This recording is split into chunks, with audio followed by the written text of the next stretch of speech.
I couldn't make them fast enough. They were just like, not complaining, apparently don't know how to cook. Is this painful for you? Oh, there we go, look. Oh! Hey there, it's Amanda. We're here for Break an Egg. I'm subbing in for Anna again, and hopefully you guys won't start throwing things at me, but doing my best. Let's have fun. We're gonna be making some pancakes, and it's a recipe from the New York Times called Heavenly Hots. And we're gonna start by mixing everything together in one bowl. It's nice and simple. And the first thing we're gonna do is crack 4 eggs into a bowl. And I wanna mention right now, because we almost forgot, that this is a recipe that you make the batter the day before, which is great because it means you can get up and just make your pancakes in the morning without having to get your ingredients out. You can just get going and get breakfast on the table. Then I'm gonna add some salt and some baking soda. And what is special about the, and really fabulous about these pancakes is that they are essentially like gently sweetened sour cream that is just barely held together by cake flour. They're really delicate, they're almost soufflé-like, and they're really creamy. So I'm adding a ½ teaspoon of salt. I'm gonna add a ½ teaspoon of baking soda, 4 tablespoons of cake flour. I'm just saying, I don't like to have all my measuring spoons connected, but whatever, that's the way they do it here. Not complaining. Cake flour has like low gluten, and which is another reason why these pancakes are like just barely hold together. But letting them rest overnight kind of lets the batter hydrate and hold together when you get it into the pan. You're using 2 cups of sour cream, which means that, as you can see based on the ratios of the other ingredients, that this is a recipe that is very much about sour cream. So we've got 1 more ingredient to add. We have the eggs, the salt, the baking soda, the sour cream, and now we're just gonna add 3 tablespoons of sugar. Again, not too sweet, which I like. You don't want to over sweeten, otherwise you kind of lose the tang of the sour cream, which is the star of the show. And then I use a whisk. Since my bowl isn't huge, I'm gonna have to do this a little gently. But you're just gonna whisk until everything comes together into a smooth batter.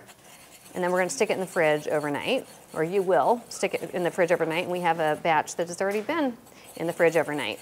I like these eggs, they're nice and golden.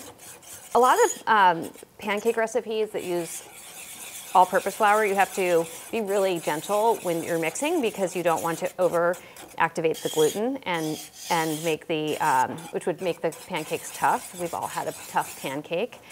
You don't like that. This is cake flour, so you don't really have to worry about that too much. You can do it in a blender, you can also do it in a mixer, but I've never done that. I've just done it by hand because I like that you can just mix it all together in one bowl, and it's nice and easy, and then you can scoop it into the pan from this bowl. So there we go. You can see it's a very loose batter. There's not a lot of viscosity to it, and normally we would cover this and put it in the fridge. So I did want to mention that this recipe, Heavenly Hots, actually comes from my book called The Essential New York Times Cookbook, and it was in actually both editions, but this is the most recent edition, which came out a couple years ago. And the story of Heavenly Hots is that they came from a restaurant in Berkeley, California, a restaurant called Bridge Creek Restaurant, and they were so popular that the owner ended up naming his company Heavenly Hots, Inc., which is, believe it or not a porn company. This recipe was published in the Times in the 1980s, and it is fantastic, so I hope you'll give it a try. Now, time to cook. As you can see, this is not the world's most complex recipe, which is also another thing I love about it. It is, though, the kind of recipe that, I mean, my theory for like why it's called Heavenly Hots is that they are heavenly when they come out of the pan and they're like hot, because that's when they are just puffed up and souffle-like before they start collapsing. So you kind of have to eat them hot, but you got to be careful not to burn your mouth. I'm just giving it a quick whisk to get it back and emulsified. And I'm going to heat a nonstick pan. I'm going to get it to like medium-high heat. Because this is a recipe from the 80s, they used Crisco, vegetable shortening, to grease the pan. So I'm doing that, but you are welcome to use oil or butter or whatever you please. And then you're going to need a very thin, flexible spatula. This is from our 5-2 line, and that will help you flip the pancakes, which is pretty much the only, I would say, challenging thing about this recipe. I'm going to add a little bit of shortening. You just want it to bead on the top of the nonstick pan. Okay, so not too much. And then you're going to use, this is how tiny these pancakes are because they're very delicate, as I mentioned. You use about 3/4 of a tablespoon.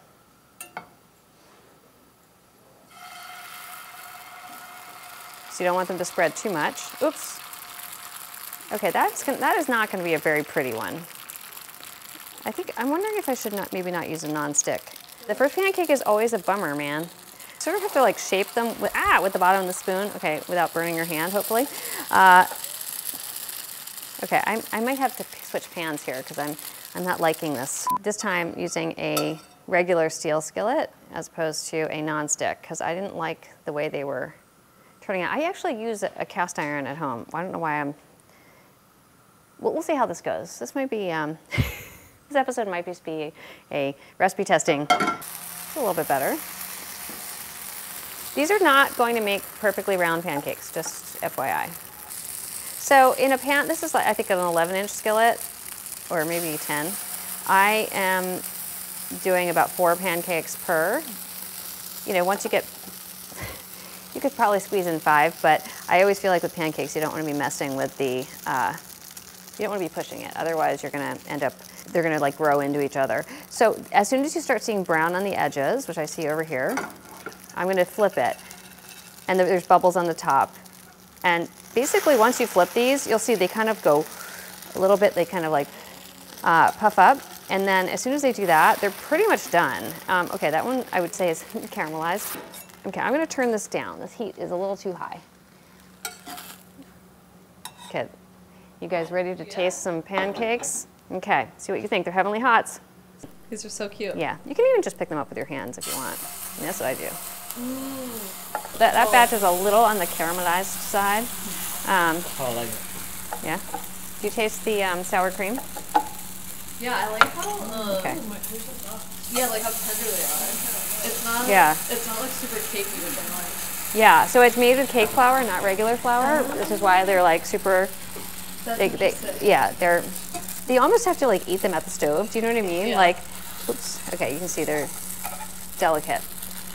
So my observation today is, other than just that I apparently don't know how to cook, is that cast iron actually I think works the best because cast iron has like a little bit of texture on it, so it kind of catches the pancake and helps it like form a more even circle.